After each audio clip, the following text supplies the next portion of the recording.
Buenos días, queridos amigos. Mi nombre es Ricardo, en Esperanto Riccio. Hace días, especialmente el 14 de abril, se conmemoró el fallecimiento de Luis Lázaro Zamenhof, que es el creador del Esperanto. En ciertas redes sociales, especialmente en Telegram, empecé a ver ciertas personas quejándose de la misma comunidad sobre recordatorios o homenaje que se le estaba haciendo a Zamenhof, catalogándolo como religioso o sectario. Eso me hizo recordar que ese fenómeno de creer que el Esperanto es una secta o una religión es una percepción vista no solamente dentro de algunos esperantistas, sino también algunas personas fuera de la comunidad esperanto hablante. Eso me hizo recordar varias anécdotas. Uno de ellos es para la época que estaba estudiando en la universidad. Yo ya había tomado unos cursos de Esperanto, participaba activamente en la asociación y bueno, tenía varias remeras, camisas con estampados sobre el Esperanto. Generalmente, como se trataban de remeras para vender y recaudar fondos, muchas organizaciones acostumbraban a hacerlas en fondo blanco porque era más económica. Y eran un solo color, y tanto la remera como tal y el estampado un solo color. De tal manera que era blanca con un estampado verde. Yo hacía mucha propaganda sobre el Esperanto, colocaba varios afiches por todos lados en la zona, básicamente todo el área que circunscribía la universidad, dentro de la universidad y también cerca de la asociación, que por cierto estaba a unas cuadras de la universidad. El hecho es que, por sorpresa, porque muy poca gente llegaba a la asociación preguntando por el Esperanto, llega un chico y prácticamente me hace una entrevista, ¿no? Preguntándome sobre el Esperanto, qué era el Esperanto, qué se hacía, cuándo se tomaban cursos, todo eso. Una de las preguntas que me llamó mucho la atención, que al principio no entendí por qué lo decía, era si tomaba el curso tenía que vestirse de blanco, que si hablar esperanto tenía que vestirse de blanco. Yo le dije que no necesariamente, que todo el mundo, los esperantistas se visten de cualquier color, que eso no era definitivo. Luego me puse a pensar, bueno, el esperantista puede persona hacer alusión a espiritista y de ahí a santero, no sé cuál es el brinco, pero puede ser. Entonces pudo haber sido una analogía. Después me di cuenta que puede ser también mi remera, probablemente me había visto varias veces con la misma, entonces cuando se acercó a preguntar por el Esperanto, sencillamente me hizo la aclaratoria. La verdad es que no, los esperantistas se visten como quieran. Otra de las cosas es el carácter religioso de la asociación. La verdad es que la comunidad esperantista es muy diversa, tiene muchos temas, hace muchas actividades de diferentes índoles, pero existen dos grupos en general. Uno, que son organizaciones encargadas de la difusión y promoción del idioma, que son, vamos a decir así, los más promotores, tienen un discurso un poco más... la tendencia es hablar sobre el Esperanto y las ventajas del Esperanto, y bueno, todo gira un poco a los cursos, gira un poco al convencer. Y existe otros esperantistas, a personas que hablan el idioma, que no se dedican a eso, que se dedican más bien a leer un buen libro, a conocer gente en otros países, a viajar, a hacer otras cosas que le permite el Esperanto. Entonces, de tal manera que son dos brechas importantes. Sin embargo, hay mucha gente que hace todo un poquito. Lo usa, obviamente, el que participa en la Asociación de Promoción del Idioma, obviamente lo usa, entonces también lo disfruta, no es solamente hacer propaganda, sino también lo usa. Hay una gente que lo usa como hobby, entonces ¿qué pasa? Si lo usas como hobby, lo normal es que te juntes con otra persona que también lo usan como hobby y hablen de eso. Es igual que cuando la gente se junta, por ejemplo, los aficionados al cine, se reúnen a qué? A hablar sobre cine, películas. El que se junta para hablar sobre fútbol, fanáticos de fútbol, hablan de fútbol. Por supuesto, no 100% hablan de fútbol, pero eh, casi todo lo que hagan cuando se reúnen va a estar enfocado a eso. Lo mismo pasa con la gente que es aficionada a las caricaturas, al cómic japonés. Entonces, en realidad, hablar de que el esperantista es religioso porque cuando se reúne habla nada más sobre el esperanto o más básicamente se concentra su conversación sobre el esperanto, es exagerado porque nosotros no vamos a decir que los fanáticos del cómic o del fútbol son religiosos, o sea, no son religiosos, sencillamente son fanáticos o son amantes de cierta deporte o cierta arte o cierta literatura. No necesariamente se le puede calificar a ellos de religiosos. Para ser religioso tienes que tener varias condiciones. Uno es una cosmovisión, una idea básica de creación del mundo o por qué existen la naturaleza, el ser humano, por qué pensamos. Ese tipo de disertaciones se dan en las religiones, también en la filosofía, por supuesto, pero las religiones se concentran en eso. Otra es los rituales. El esperanto no tiene rituales. La comunidad esperantista es muy diversa, tiene muchos dogmas diferentes, hay gente atea incluso, o agnóstica. Por lo tanto, no puedes catalogar a los esperantistas de religiosos porque no tienen ni una cosmovisión particular, ni tampoco tienen rituales para poder desarrollar lo que es la religión. Alguna gente dice que los esperantistas son sectarios. Desde el concepto de sectario como aparte, pudiera tener cierta razón, pero muchas veces lo hablan como sectarios, es como referirse a que es un grupo más o menos coercionado, con unos objetivos específicos, y en realidad la comunidad esperantista no tiene esas características. Como dije, existen grupos de promoción del idioma que tienen cada uno su propia estrategia, sus propios recursos, sus propias motivaciones, y existen gente que sencillamente no les interesa hacer promoción del idioma.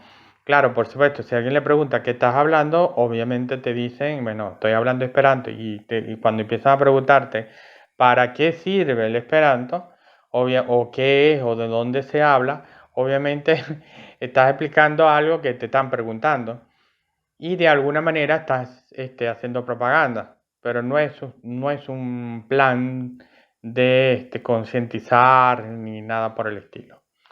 Entonces hay que dejar un poco esos mitos sobre que el esperanto es una religión o una secta, porque no cumple con los parámetros conceptuales de esas dos palabras, dos conceptos. Igual ocurre cuando hablan del culto a Zamenhof. En realidad hay muy pocas personas en la comunidad esperantista que verdaderamente han leído algo sobre Zamenhof.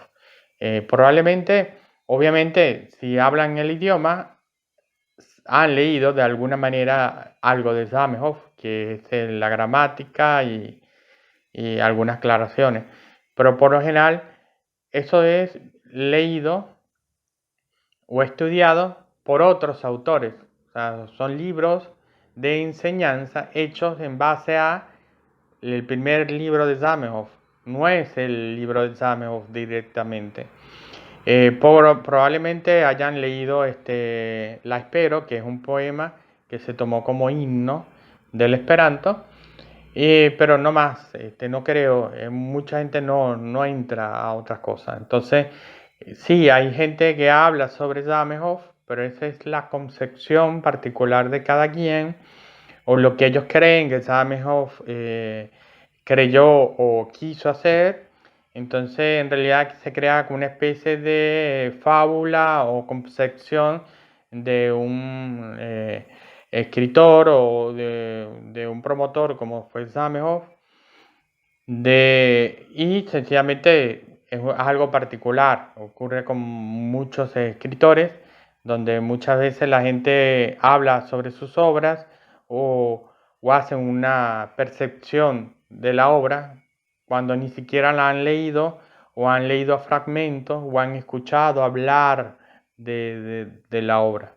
Entonces, tampoco podemos decir que es un culto al personaje, porque muchos de los escritores que tampoco dicen que tienen religión o que le han puesto una religión, también cumplen con esas características.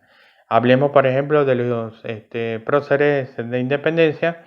Hay mucha gente que habla cantidad de fábulas, o qué sé yo, Bolívar el humanista, Bolívar el ecológico, por ejemplo, o el feminista. O sea, son concepciones, el ecológico y feminista está muchas décadas posterior a la muerte del Libertador, y por lo tanto no se puede decir que él sea característico de ello. El hecho de que él haya hecho, por ejemplo, una ordenanza sobre la protección de cierta, em, por ejemplo, bosque o cierto cultivo, no quiere decir que él sea ecologista. Sencillamente él obedece a un parámetro más o menos de lógica al ver la desertificación o lo que estaba ocurriendo en el momento, y hizo el decreto. Eso ocurre desde la época propia del inicio de la civilización, donde se emiten decretos para proteger el agua, para evitar la sequía o proteger el bosque. O sea, no necesariamente es un ecologista. Cuando alguien nace o se celebra el natalicio, o se conmemora el fallecimiento de alguien importante en la comunidad, cualquier comunidad que sea, o escritor o alguien que atesora cierto interés o afecto por la gente, acostumbran recordarlos. Entonces, por lo tanto, el hecho de que alguien publique en su muro de Facebook o haga algunas palabras bonitas sobre Zamenhof, no quiere decir que sea un culto a la personalidad. Culto a personalidad que yo tenga un busto en mi casa del personaje, le prenda velas, le ponga flores, le creo unas oraciones a él. Eso sí es un culto a la personalidad. Eso sí es religión, o por lo menos tiene algo de esa característica de religión. Pero recordar a personajes no representa un culto a la personalidad. Sí, hay gente que se cansa. Por ejemplo, yo he visto varios esperantistas que se quejan sobre lo monótono que puede ser ciertas conversaciones con algunos esperantistas, porque siempre es sobre cuando aprendiste el idioma, que Zamenhof tenía una buena idea, cosas por el estilo.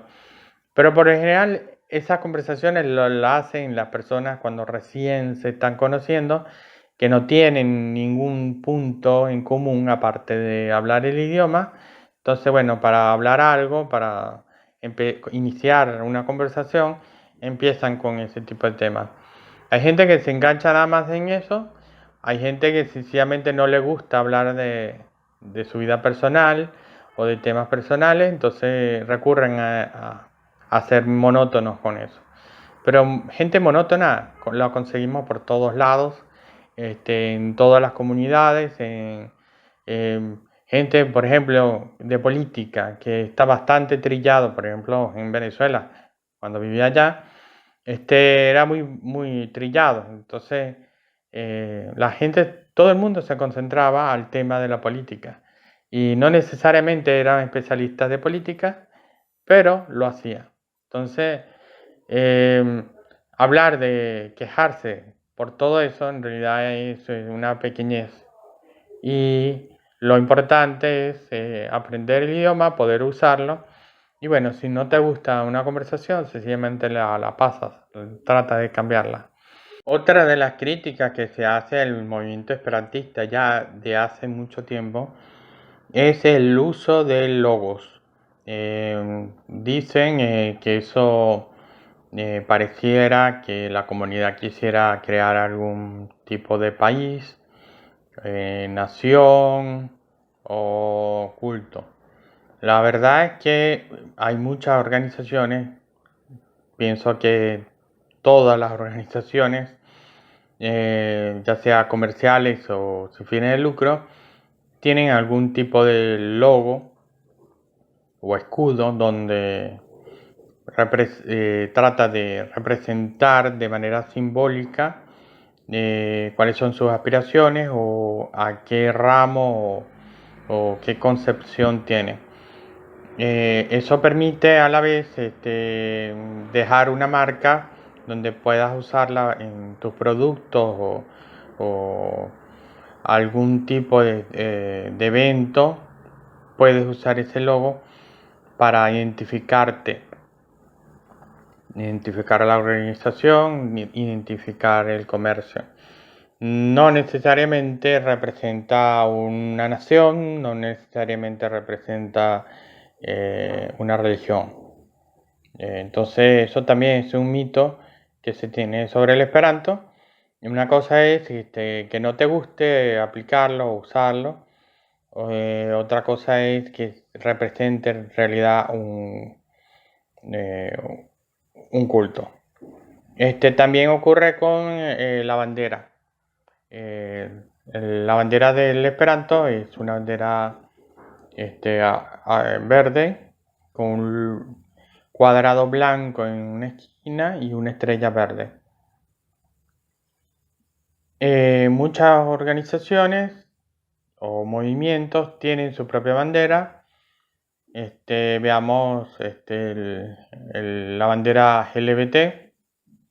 Y sin embargo no decimos que es una nación ni tampoco que es un culto. Existen muchos movimientos que tienen su propio logo. Veamos los scouts, los masones. Tienen rituales incluso y sin embargo no se le dice que es una religión.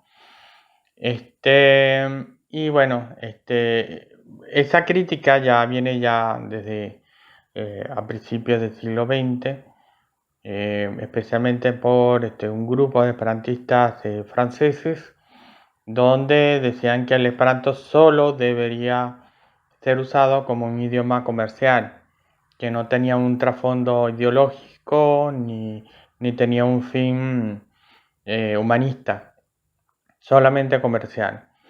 Esa postura, si bien la respetó Zamenhof, no la compartía, porque él decía que mucha gente hacía sacrificios para el movimiento, mucha gente ahorraba, sacaba, incluso dejaban de comer. Mucha gente hacía muchos sacrificios para poder asistir a congresos, comprarse libros o hacer promoción del Esperanto, especialmente a principios del siglo XX. Y ese tipo de interés, de esfuerzo, representaba un carácter conceptual, ideológico. donde te motivaba el carácter humanista del idioma, poder usar el idioma para la fraternidad, y por lo tanto decía Zamenhof que no los comerciantes iban a hacer promoción del idioma, era la gente. La gente era la que tenía la motivación para conectar, saber, quitar esas barras ideológicas, idiomáticas, y por lo tanto no tenía fin propiamente comercial. Se podía usar para el comercio, pero su principal motivación era humanístico. A partir de esa época había mucho recelo sobre el uso de símbolos. Sin embargo, muchas organizaciones antes y posterior a la creación del Esperanto, de diferentes índoles, de diferentes motivos, usan logos, usan banderas. Los mismos equipos de fútbol tienen sus logos, tienen remeras con ciertos colores que podríamos decir que de alguna manera es una bandera, y no por eso es una nación, o no por eso es un culto. Entonces, eso es otro mito del Esperanto. Bueno, eso es todo. Espero que haya aclarado un poquito sobre eso. Quería expresarlo porque la verdad es que hacerlo de manera escrita, por ejemplo, en las redes sociales a veces es muy difícil porque la gente lee como quiere, y a veces no hay una oportunidad de extenderse y que a la vez sea ameno en la conversación. Entonces, todo gira en tratar de validar mi principal argumentación o mi principal postulado, y defenderme de supuesta crítica que hace el contrario, cuando se trata más bien de aclarar las dudas cuando existen, o desmentir algún prejuicio, o tratar de compartir ideas. Y bueno, espero que sea agradable para ustedes este video, y bueno, los vemos para la próxima. Chau.